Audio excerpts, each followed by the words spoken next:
अलैकुम।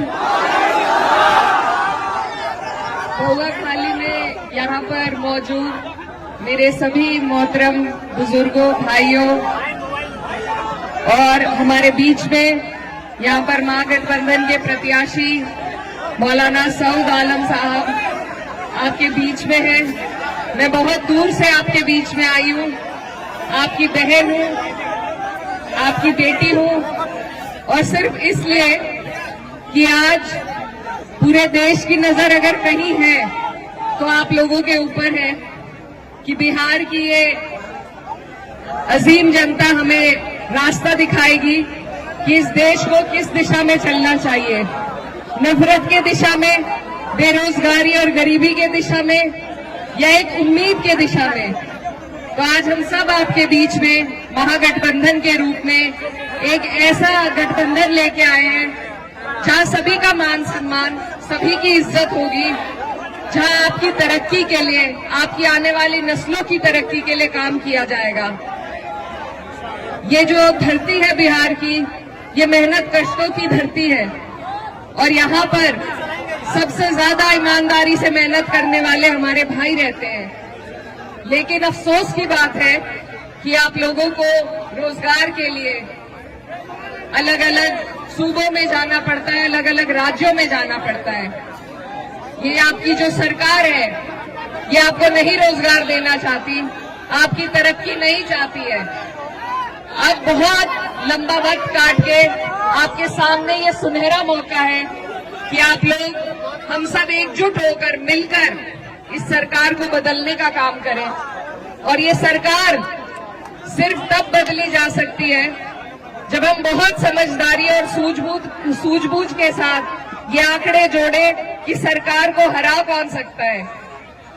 ये गठबंधन इसीलिए आपके लिए बना है कि सब आप और हमारे जैसी सोच रखने वाले, तरक्की की, भाईचारे की सोच रखने वाले लोग एकजुट होकर इस नापाक सरकार को आप बदलने का काम करें। मेरे भाइयों, मैं आपसे ये कहना चाहती हूँ कि आप लोग अपने इन वोटों को, अपनी ताकत को बंटने नहीं दीजिए। एकजुट होकर, एक तरफ होकर जब आप और हम वोट करेंगे तभी जाके हमें तरक्की हासिल हो पाएगी। हमारे बीच में मौलाना सऊद आलम साहब, अब भी आपके विधायक थे, आपकी लड़ाई लड़ते रहे और फिर से आपको और हमें कोशिश करनी है कि इनको फिर से हम जिताएं ताकि हमारी सरकार बन सके।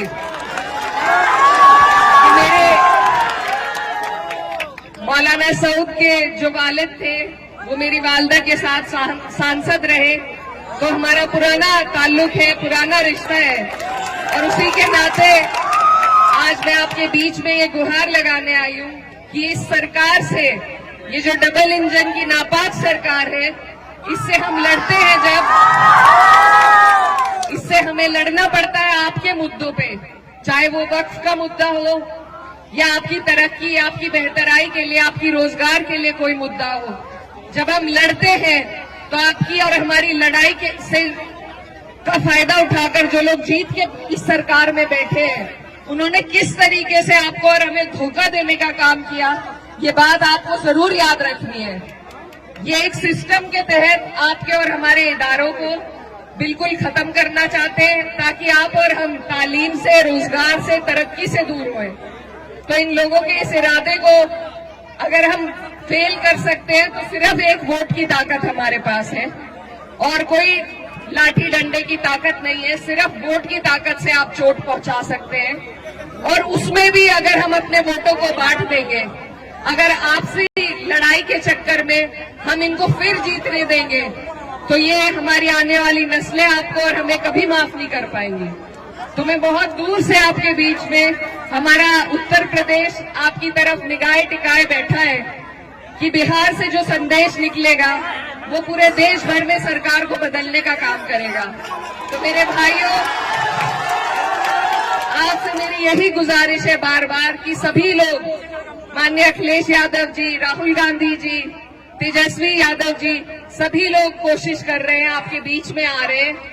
इस बार आपके पास मौका है। अगर इस बार मायूस हो गए तो फिर लंबा मौका हाथ से चला जाएगा। इसलिए आपको चूकना नहीं है और लालटेन का आपका बटन है। आने वाली 11 तारीख है। मैं आप आपकी बेटी, हमारे यहाँ बेटी बहन की बात कोई नहीं टालता, तो मैं उम्मीद करती हूँ कि बिहार की जनता भी पहली बार मुझे यहाँ आने पर मेरा मान सम्मान रखेगी, अपना प्यार देगी और हमारे भाई मौलाना सऊद आलम साहब को एक एक वोट देने का काम करेंगे।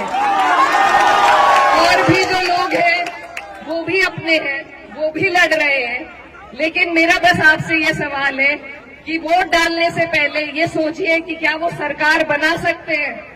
अगर वो सरकार के नजदीक पहुंचते हैं तो आप बेशक वोट उन्हें दे दीजिए, लेकिन वो नहीं पहुंचेंगे, उन्हें अगर वोट दिए जाएंगे, बटेंगे अगर हमारे वोट, तो सरकार फिर से भाजपा की बनेगी और इस बार भाजपा नीतीश जी को मुख्यमंत्री भी नहीं बनाएगी, इस बार वो खुद कब्जा लेगी।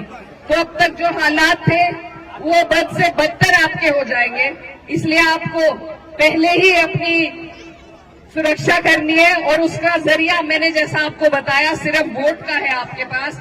इस बार आपको नहीं बटना है, आपको एक एक वोट एकजुट होकर अपने प्रत्याशी लालटेन पर देने का काम करना है। तो इन्हीं बातों के साथ मैं उम्मीद करती हूँ कि बोआखाली की ये जनता, ये गयूर आवाम सही फैसला लेगी, लालटेन का बटन दबाएगी और मौलाना सऊद साहब को यहाँ से जिताने का फिर से काम करेगी। आप सब यहाँ मेरी बात सुनने के लिए इकट्ठा हुए, यहाँ पर दूर दूर से लोग आए, मैं आपका तहे दिल से शुक्रिया अदा करती हूँ। और बस एक बात के साथ आपसे विदा लेना चाहती हूँ कि उसूलों पर जब आ जाए तो टकराना जरूरी है, जिंदा हो तो जिंदा नजर आना जरूरी है।